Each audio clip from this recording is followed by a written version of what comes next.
Olá, galerinha.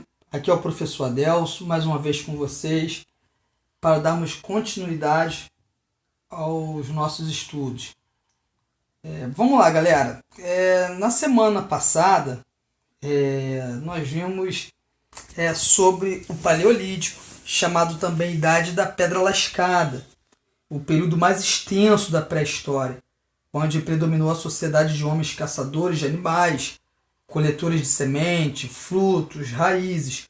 Vimos que esses homens eles eram nômades. O controle do fogo foi uma das maiores realizações desse período.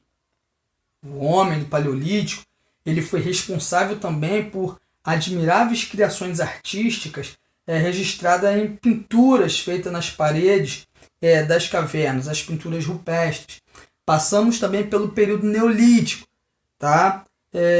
Nesse período, também chamado de Idade da Pedra Polida, desenvolveu-se a agricultura, a domesticação de animais, os instrumentos, tá? As novas técnicas de fazer os seus instrumentos com a pedra polida.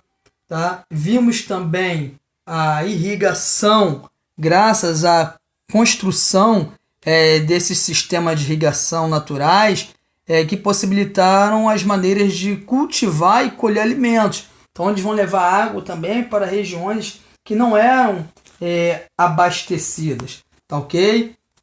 E aí, pessoal, nós vimos as principais transformações que marcaram esse período. Nós podemos destacar aí as cerâmicas, né, a tecelagem. E aí um fator principal também é a questão da coletividade. O solo era antes um bem comum voltado ao interesses, né, da coletividade. E hoje nós vamos ver a idade dos metais. Isso está lá na página 42. Ok? O último período da pré-história. Ele se caracteriza pelo desenvolvimento e expansão do processo de fundição dos metais. Algumas comunidades conseguiram assimilar o conhecimento sobre técnicas de metalurgia. Isso representou um processo, um progresso, melhor dizendo, tecnológico. Possibilitou a produção também de instrumentos e objetos mais resistentes e das mais variadas formas que eles desejassem. E como que isso vai ser feito? Isso vai ser feito através do processo de fusão, do derretimento pela ação do calor. Então, galerinha, nós costumamos dividir a idade dos metais em 3 períodos, conforme vocês estão vendo aí. Ó. Idade do cobre, idade do bronze e idade do ferro. Então, eu vou estar falando um pouquinho de cada um desses períodos. Então, a metalurgia do cobre. O cobre ele foi o primeiro metal a ser fundido em larga escala. Mas a utilização do cobre ela não vai eliminar os instrumentos de pedra. Isso vai sendo substituído lentamente. E aí depois nós temos a metalurgia do bronze. Misturando o cobre com o estanho, o homem ele conseguiu obter o bronze, no caso mais resistente que o cobre, e esse material ele era empregado na fabricação de instrumentos como espadas, lanças. A fundição do bronze já se desenvolve nas primeiras cidades, onde crescia a divisão do trabalho, com o aparecimento das classes sociais e de uma produção mercantil, ou seja, uma produção destinada já à troca, e não mais ao consumo pessoal, como nós vimos lá no período do Paleolítico, que o homem, o que ele coletava, ele consumia e não pensava em trocar. Já nesse período aqui nós estamos vendo que já existe essa questão da troca. Bom, e por último, galera, teve início em grande escala a metalurgia do ferro, difundido em cidades onde a vida social ela ia se tornando mais complexa. Então, os instrumentos feitos de ferro eles acabaram possibilitando um grande aumento da produção agrícola e artesanal. A partir daí, a introdução desses metais e das técnicas para manejá-los, isso acaba proporcionando também grandes transformações na cultura, na economia desses povos, até mesmo na sociedade. É o que vai se chamar de revolução urbana.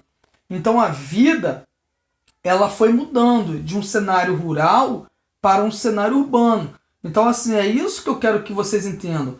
As transformações, a evolução desse homem e o que foi surgindo desde lá do Paleolítico até esse período aqui que nós estamos vendo.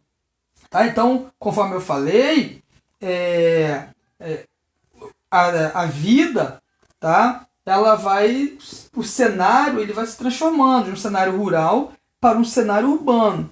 É interessante ressaltar uma coisa, que antes esses instrumentos eles tinham uma função essencialmente agrícola, mas a partir desse momento eles passaram a ter uma função militar.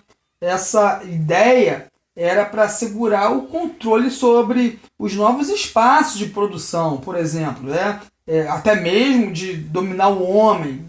Entre essas dominações, a mais comum é o regime de servidão, depois de escravidão, que vamos encontrar nas futuras civilizações que vamos estar estudando mais à frente, nos próximos capítulos. Aí, o final desse período, vamos ter o surgimento dos primeiros estados. Entre outros fatores, isso ocorre pela necessidade de coordenações que possibilitassem o desenvolvimento das atividades econômicas. Nós só temos que ter cuidado com a palavra Estado. Ela tem vários significados. E aí nós vamos ver o significado desse conceito depois.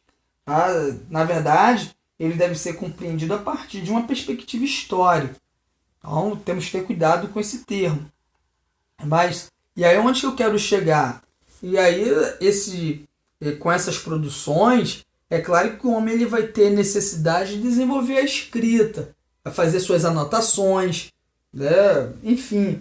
A partir daí, a gente chega no final desse período da pré-história, iniciando o primeiro período da história, que é a Idade Antiga, que aí nós vamos estar vendo em outros capítulos aí.